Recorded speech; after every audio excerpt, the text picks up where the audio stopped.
The enemy does not always come with obvious attacks. Sometimes he does not need to destroy you. He only needs to distract you. He does not always need to make you fall into a major failure. Sometimes he only needs to make you delay, to make you scroll, to make you overthink, to make you stay offended, to make you ignore prayer, to make you compromise little by little until your fire becomes weak and your purpose becomes silent. And the dangerous part is this: most people do not notice it while it is happening. They think they are just busy. They think they are just tired. They think they are just waiting for the right time. They think they are just being realistic. But slowly, their focus disappears. Their discipline weakens. Their prayer life becomes cold. Their confidence fades. Their purpose becomes unclear. And one day, they wake up and wonder, how did I get so far from who I was supposed to be? This is why you must pay attention.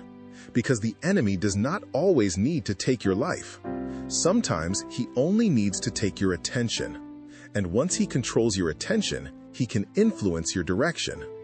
So today, we are talking about 10 areas the enemy wants you to overlook. Not because they are small, but because they are powerful. And before we go deeper, write this in the comments: I will not be distracted. Let that be your declaration today. Number 1. Prayer and reflection. One of the first things distraction attacks is your prayer life. Not always suddenly, slowly. You become too busy to pray, too tired to reflect, too distracted to sit in silence, too occupied to hear what God is trying to show you. And the enemy loves a busy believer who has no spiritual stillness. Because when you are disconnected from prayer, you become easier to confuse. You start reacting instead of discerning. You start moving without direction. You start making decisions from pressure instead of peace. Prayer is not just a religious activity. Prayer is alignment. Prayer is where your spirit becomes clear again. Prayer is where your mind slows down long enough to remember what matters. Prayer is where your strength is renewed. That is why distraction fights it so hard. Because if the enemy can keep you away from prayer, he can keep you away from clarity. So protect your quiet time, even if it is only a few minutes. Before the phone, before the noise, before the day pulls you in every direction. Pause, pray, reflect. Return to God. Because a distracted soul becomes weak, but a praying soul becomes anchored. Number 2, small compromises. Major failure rarely begins with one major decision. It usually begins with small compromises. A little dishonesty, a little laziness, a little pride, a little bitterness, a little secret habit, a little excuse, a little lowering of your standards. And at first, it looks harmless. You tell yourself, it is not that serious. Just this once. I can stop anytime. Nobody will know. But every compromise trains your spirit. Every time you ignore what you know is right, something inside you becomes easier to silence. That is how character is weakened. Not all at once, little by little. The enemy understands this. He knows that if he can get you comfortable with small disobedience, bigger disobedience becomes easier later. So do not ignore the small things. The small things are where discipline is either built or broken. Your private decisions matter. Your hidden habits matter. Your daily choices matter. Because what you tolerate today can control you tomorrow. Protect your standards. Protect your integrity. Protect your discipline. Small compromises open doors that wisdom would have kept closed. Number 3, influence and guidance. Not every voice deserves access to your life. Not every opinion is wisdom. Not every person who gives advice is qualified to guide your direction. Some voices will strengthen your purpose. Others will slowly weaken it. Some people will push you closer to God. Others will pull you deeper into confusion. Some relationships bring clarity. Others bring compromise. And one of the easiest ways to lose direction is to listen to the wrong voices for too long. The enemy does not always have to speak directly to you. Sometimes he sends voices that sound reasonable but lead you away from discipline, faith, and purpose. That is why you must be careful who influences you. Who do you listen to? Who shapes your thinking? Who normalizes your excuses? Who encourages your weakness? Who challenges you to grow? The people around you matter. The content you consume matters. The advice you follow matters. Because whatever feeds your mind eventually shapes your life. Choose voices that produce wisdom, peace, discipline, and spiritual strength. Do not let confused people become your compass. Number 4. Negative thinking. Not every thought that enters your mind is true. Not every fear deserves your agreement.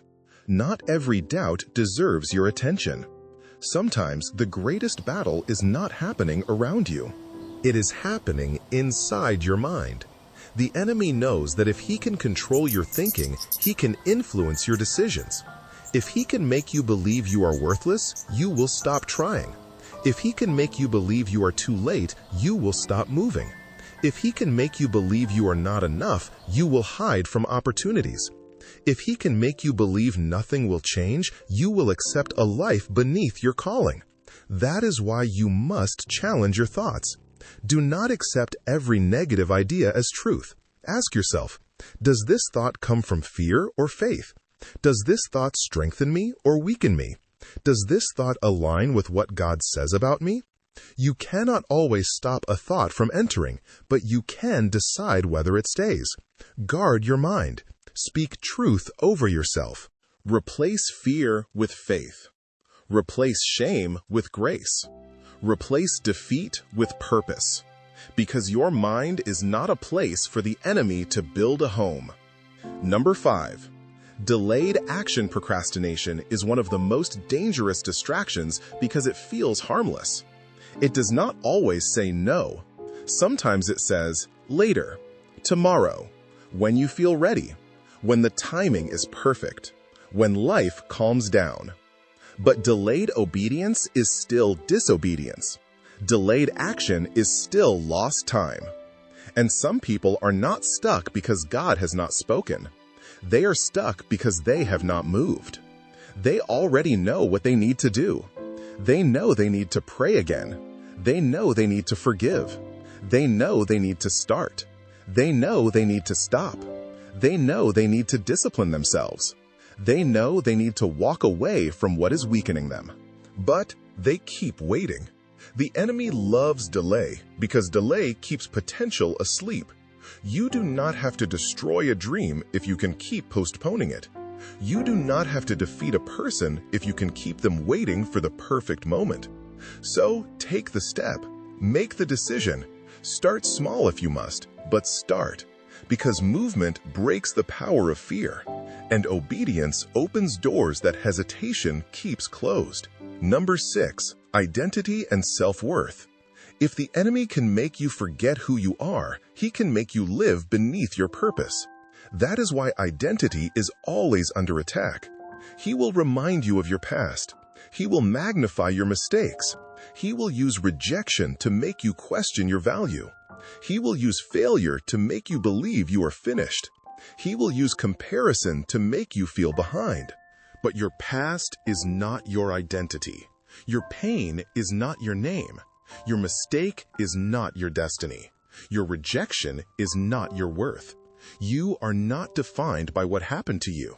You are not defined by who left you. You are not defined by the season that broke you. God can still use you. God can still restore you. God can still strengthen you. God can still call you forward. But you must stop agreeing with the voice that tells you you are nothing. You must stop living like your lowest moment has the final word. You have purpose. You have value. You have strength. You have responsibility. And once you remember who you are, you stop accepting everything that tries to make you smaller. Number 7, isolation. Isolation can feel peaceful at first. No one questioning you, no one correcting you, no one seeing your struggle, no one holding you accountable. But isolation can become dangerous when it disconnects you from wisdom, support, and perspective. The enemy loves isolation because isolated people are easier to discourage, easier to deceive, easier to overwhelm, easier to keep silent. When you are alone too long with the wrong thoughts, those thoughts start sounding like truth. You begin to believe no one understands. You begin to believe no one cares. You begin to believe you have to fight everything by yourself. But growth requires connection. Healing requires honesty. Strength requires support. You need people who can pray with you, people who can correct you, people who can encourage you, people who can remind you of who you are when life makes you forget. Do not suffer silently when God has placed people around you who can help you stand. Choose wise connection. Choose accountability. Choose community. Because some battles are not meant to be fought alone. Number 8. Constant offense. One of the fastest ways to lose focus is to become easily offended. When everything hurts your pride, everything becomes a distraction. A comment distracts you. A look distracts you. A misunderstanding distracts you. Someone not supporting you distracts you. Someone criticizing you distracts you. And suddenly, your whole life is being controlled by other people's behavior. That is not freedom. That is emotional slavery. The enemy loves offense because offense keeps your heart busy with the wrong things. Instead of building, you are replaying. Instead of praying, you are arguing in your mind. Instead of growing, you are defending your ego. But not every offense deserves your energy. Not every insult deserves your response. Not every misunderstanding deserves your explanation. Sometimes maturity means staying focused while other people stay wrong. Sometimes strength means choosing peace over proving a point. Sometimes wisdom means letting God defend what you do not need to explain. Protect your heart. Do not let offense steal your assignment. Number 9. Personal authority and confidence. Many people are waiting for permission to become who God already called them to be. They are waiting to feel confident, waiting to feel qualified, waiting for people to approve, waiting for fear to disappear. But the enemy wants you to underestimate the authority you already carry. He wants you timid, silent, defeated, always second-guessing yourself, always shrinking, always believing someone else is stronger, smarter, or more worthy. But you were not created to live in defeat. You were not created to be ruled by fear. You were not created to bury your gifts because you are afraid of being judged. There is strength in you. There is purpose in you. There is influence in you. There is something God placed in your life that someone else needs. So stop living like you have nothing to offer. Stop speaking over yourself like you are powerless. Stop rehearsing defeat. Stand up. Use your voice. Walk in discipline. Move with faith. Confidence does not always come before action. Sometimes confidence comes because you finally obey. Number 10. Consistency over emotion. The enemy does not fear temporary motivation. He fears consistent discipline. Because motivation comes and goes. Some days you feel strong. Some days you feel tired. Some days you feel inspired. Some days you feel empty. If your growth depends only on emotion, your life will always be unstable. But consistency builds what emotion cannot. Consistency builds character. Consistency builds strength. Consistency builds trust. Consistency builds transformation. You do not become strong by doing the right thing only when you feel like it. You become strong by doing the right thing because it is right. Pray when you feel it. Pray when you do not. Show up when you feel strong. Show up when you feel weak. Do the work when you are motivated. Do the work when you are tired. Keep going. That is where real change happens. Not in emotional moments, but in repeated obedience, repeated discipline, repeated focus, repeated faith. The people who grow are not always the people who feel the most motivated. They are the people who remain faithful when feelings change. Closing message. The enemy does not always need to destroy you loudly. Sometimes he only needs to distract you quietly. A neglected prayer life, a small compromise, a wrong voice, a negative thought, a delayed action, a forgotten identity, an isolated heart, a constant offense, a buried confidence, an inconsistent life. These things may look small in the beginning, but over time they can pull you away from purpose, peace, discipline, and spiritual strength. So wake up, pay attention, guard your mind, guard your habits, guard your prayer life, guard your heart, guard your focus, because your purpose is too important to be lost through distraction. Your future is too valuable to be delayed by fear. Your calling is too sacred to be buried under compromise. Today, make a decision. Return to prayer. Reject compromise. Choose wise voices. Challenge negative thoughts. Take action. Remember who you are. Reconnect with the right people. Let go of offense. Walk in confidence. Stay consistent. If this message spoke to you, write in the comments, "I will not be distracted." Like this video if you are ready to protect your purpose and stop giving your attention to things that weaken your spirit. Subscribe for more messages that strengthen your faith, renew your mind, and help you walk with discipline and purpose. And share this with someone who has been fighting silent distractions. Because sometimes the greatest victory begins when you finally recognize what has been pulling you away. The enemy does not need your destruction if he can keep your attention. So take it back. Take back your focus. Take back your prayer life. Take back your discipline. Take back your purpose. And walk like someone who knows their life still matters.